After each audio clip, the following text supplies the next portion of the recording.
Hello guys, and welcome to my channel.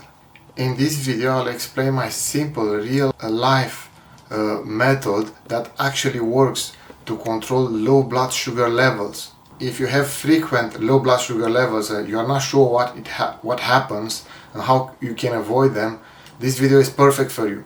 Make sure you stay until the end, as I will explain how I look at the blood sugar to better understand them and to be able to successfully avoid them and treat them. So let's start. I think to have a good proper control of the low blood sugar levels, we need to understand first how the blood sugar levels occurs and what happens, why do we get them. Of course, if you look at it, you will say immediately, oh, it's the insulin, too much insulin which causes low blood sugar level, which is correct. But I'm afraid if we want to master a good level of our blood sugars and avoid low blood sugar levels and treat low blood sugar levels, we need to get deeper into it and understand it more. I will structure this in 4 categories. The first category is miscalculation. This is how I call it. Under this category we have actually 2 subcategories which they tie up together very well. First one is miscalculation of the insulin we are taking, which is the most obvious one. We basically take more insulin than we actually need. We calculate it wrongly. We think we need 5 units of insulin for 50 grams of carbohydrates, but actually we don't need that. We need much less. We need maybe 3. The numbers are just examples for easier understanding. The second subcategory is overestimating the number of carbohydrates we are about to eat. So we plan to eat 50 grams of carbs, for which we planned 5 units of insulin in our example, but we actually eat less than that. So instead of 50, we eat 30 grams of carbohydrates, for instance. This is happening when you don't know what food you eat. It's something new and you approximate the number of carbs if you eat out, or it's a deep something like this. This can also happen when you eat fruits. You overestimate. You eat an apple, you think that apple is having a specific amount of carbs, but actually that apple is not that sweet, so you end up having less carbs than you planned for.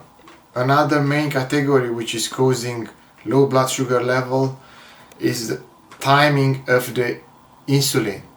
Is the time we need to take the insulin before we eat, or this is how we're supposed to do it. So normally we are told when we are diagnosed we need to take fast-acting insulin 15-20 minutes before we eat. It depends on the type of insulin, but most common insulin, Novorapid, the one I'm taking, is you need it 15 minutes roughly before you start to eat.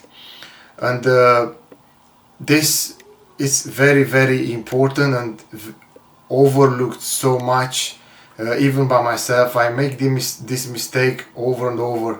If we take the insulin now and we don't eat in 15 minutes and you eat later, this can cause a low blood sugar level. This can happen accidentally. You forget. It's so easy to do this. So you take the insulin and you wait 15 minutes. You are ready to eat. All your meal is ready, but you wait a little bit. But that little bit actually goes over. You get a phone call, or you are at work, lunch break, somebody calls you, or you read an article on your telephone and you end up staying 30 minutes. It sounds stupid, but this can cause low blood sugar level. And this type of low blood sugar actually is bad because you need to eat quickly some fast-acting insulin to bring up blood sugar level, but then you'll eat the food and the food also will increase. This scenario will give us a low blood sugar level followed by a high blood sugar level, for which we need to take another insulin which we haven't planned for, and that may generate another low and eventually another high because you need to treat that low. So it's really a scenario we don't want to be in. Another main category which is creating low blood sugar level is exercising. So exercising is difficult to manage, especially in the beginning until you learn it. We know during exercises we burn glucose and our blood sugar level drops. For some of us drops faster, for some of us slower. It matters how much glucose we have in our blood system. It also matters how much insulin we have in our body at the moment of the exercise, and this needs to be tuned precisely to make sure we do not have low blood sugar levels. Another main category which is causing a low blood sugar level is slow digestion or fatty foods. They come together in the same category. So if we eat a meal which you normally need 5 units of insulin, but this time you add some fats to it, something which is having more fats, no carbs whatsoever but just fats, that would slow down the digestion and will cause low blood sugar levels, because we took 5 units of insulin which will normally spike after 30, 40, 1 hour minutes. If we have the fats,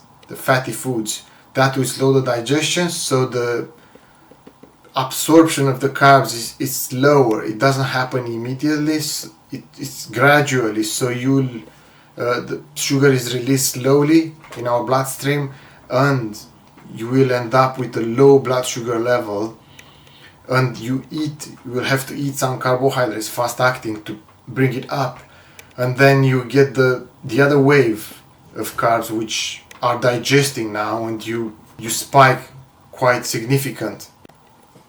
Now, because I finished with all my categories, as I said, 4 of them, maybe you understand now why we had to split it, to understand the cause of low blood sugar levels. Understanding them helps us to treat them and understand how to avoid them in the future, which is very important. We prefer to prevent low blood sugar levels rather than treat them. Of course, if we end up having a low blood sugar level, we will treat them, but ideally next time we don't want this to happen again. So understanding, I think, is very, very important. Now let's take the categories one by one and understand what is the best way to treat them. So miscalculation. First subcategory of miscalculation is miscalculation of the number of insulin required for the meal.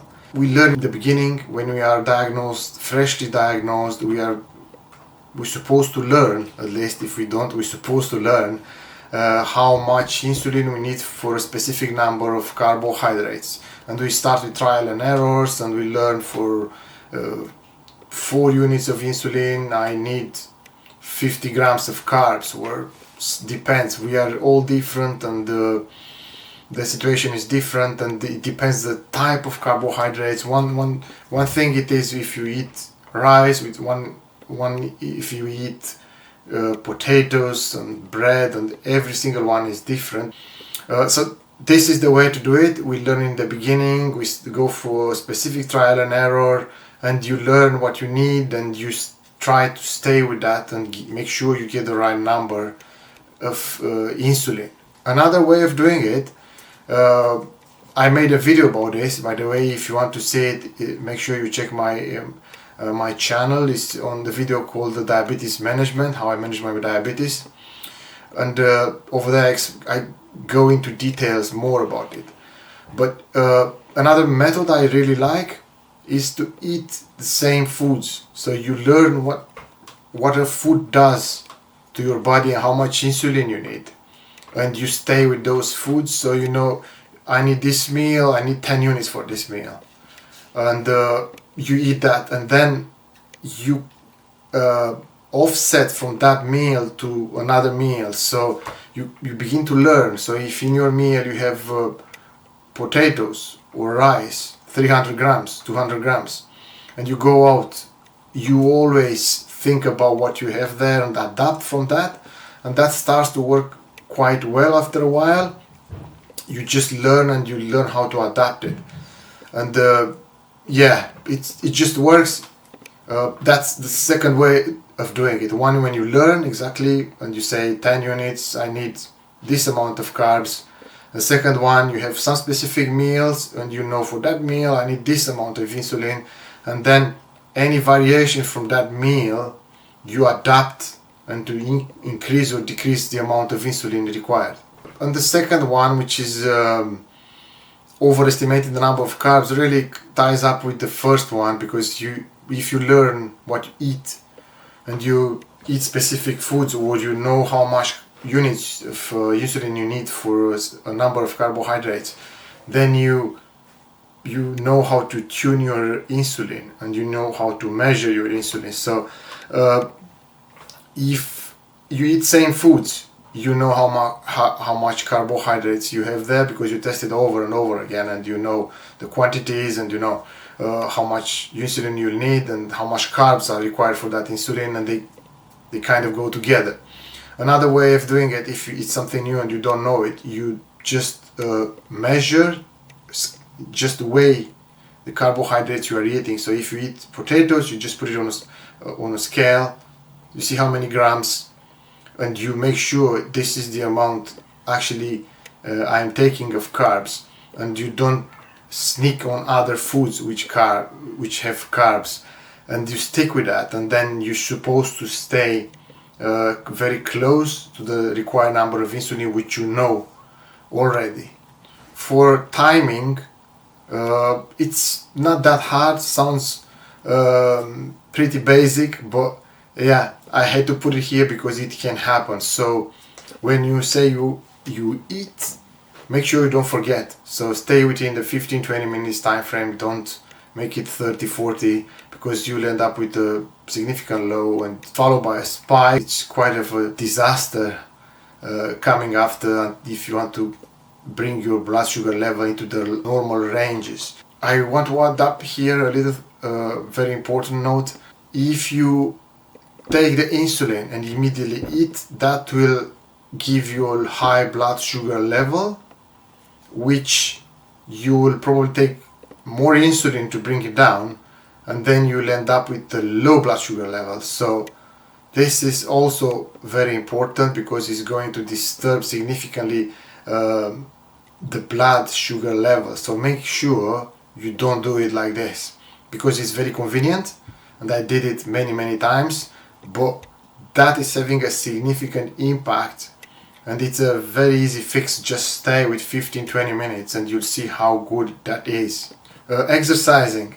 For exercising, I'm afraid it's very hard to predict. I have some videos about multiple form of exercises. I'm sure you check on my channel. They are pretty cool. It's about hiking, running, cycling, jiu-jitsu, and many other things. So I'm learning every day, but conclusion is it's very hard to predict how the blood sugar level will go. So I'm afraid we do our best, but you need to adjust on the fly. So if you go running, make sure you have glucose with you and you top it up. If you drop, you start to easily top up with glucose to bring it up. If you spike, you will have to take some insulin to bring it down.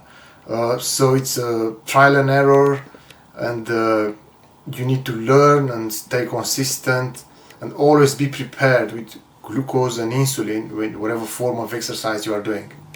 To make it even harder, exercising, if it's done intense and consistently, affects our blood sugar level continuously, not just later after exercises and even in the days when we do not exercise. So this needs to be taken into account, because this can create low blood sugar levels. So if for a meal we used to need 10 units of insulin, but we did an intense exercise 3-4 hours before that, I think for that we will need to decrease the number of insulin from 10 to 8 maybe, or to 7. It depends how intense the exercise was. A tip I found very useful is to make sure I don't have fast-acting insulin in my body when I go for running, for instance, an exercise which is dropping my blood sugar level. If I have it, I will have a drop, so I will need to let's say I wasn't planning to go running and I had some meal, I mean like a snack, not necessarily a meal, because I wouldn't go run after a big meal. But if I have a snack which requires some insulin, 4 units of insulin for instance, I ate some fruits for instance, and I need some insulin, and 2 hours later I want to go for a run. If I want to go, I will eat some sugar before I go to make sure I counter the drop which is going to follow. With exercising, it is hard because aerobic exercises, we know they will drop our blood sugar level, but if we do anaerobic exercises, that will cause a spike in our blood sugar level, quite a significant spike. So it's hard to predict if you are going to go high or low. If you go slowly and you make sure you stay in the aerobic side, blood sugar levels should just drop instead of spiking. So this is the way you control it. But the problem is sometimes is the line between cardio and anaerobic is very fine and hard to predict, and you cross that sometimes and you end up with higher low blood sugar level, especially if you're planning to do aerobic exercise and you eat some carbs to prevent the drop, and then you push it a bit harder just for a moment. It doesn't have to be too much. You push the boundaries a little bit and then you spike significantly. As I said earlier, exercising, if it's done consistently, affects our blood sugar levels all the time, 24 hours, so that needs to be considered. If you get into regular exercising, you need to drop slowly the amount of insulin you take, or you need to eat more carbohydrates if you want to keep the same number of insulin. This is learned slowly with trial and error and with big patience. About slow digestion, or when we add fat to our meals.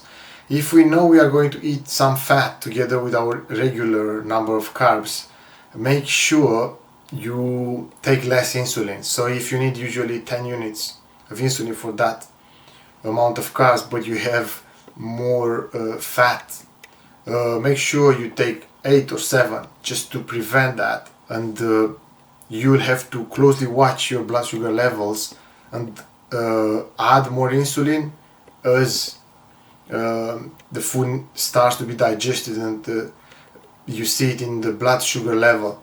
So you need to monitor closely your blood sugar level as you go, so make sure you adapt. If you have a continuous blood sugar monitor, that's easy to do. You just look on the phone. If not, you have to do it the hard way. Always test from the finger and make sure you see when it starts to creep up again, so you take the insulin required. Now, after I've talked about each main category, I have to say the very common scenario of the low is a combination of those. So that's why it makes it so complicated. It just happens. You miscalculate a little bit. As an example, you miscalculate. You take too much insulin, not too little. You take too much insulin, and you eat less carbs than you thought of, and you did some exercising before which you forgot about, or it's some exercise you don't usually do. You did some walking or something which seems trivial, but it will affect the blood sugar level. So you have a combination of 3 factors now which will generate a low blood sugar level. So each one of them will cause a drop, and all these 3 together will make the drop much more significant. So that's why it's very important to understand, and you look at the patterns and you try to write down and think about slowly. Just stop a little bit and think about what happened, why did I get this, what did I do today, what this didn't happen last week, and try to understand. And as soon as you understand and you see patterns, you start to know how to deal with these low blood sugar levels, and why not to prevent them. So this is the video for today, guys. I went through all the categories, how I see them. They need to be split into main categories to understand better and easier what is causing the low, and then how to treat each one of them. And then if you have to watch it carefully and think about if it was a combination of 1, 2, maybe, I don't know, 3, it can be more, but if you know how to look at it, you learn and you'll eventually avoid them in the future. Before you leave, make sure you check my channel because I have many other interesting videos about diabetes type 1 management. If you enjoyed this video, make sure you give it thumbs up, leave some comments below with your thoughts, your ideas. Please tell me, how do you treat your low blood sugar levels? How do you prevent them? And I hope you will all learn from it. Thank you for watching and see you again next time.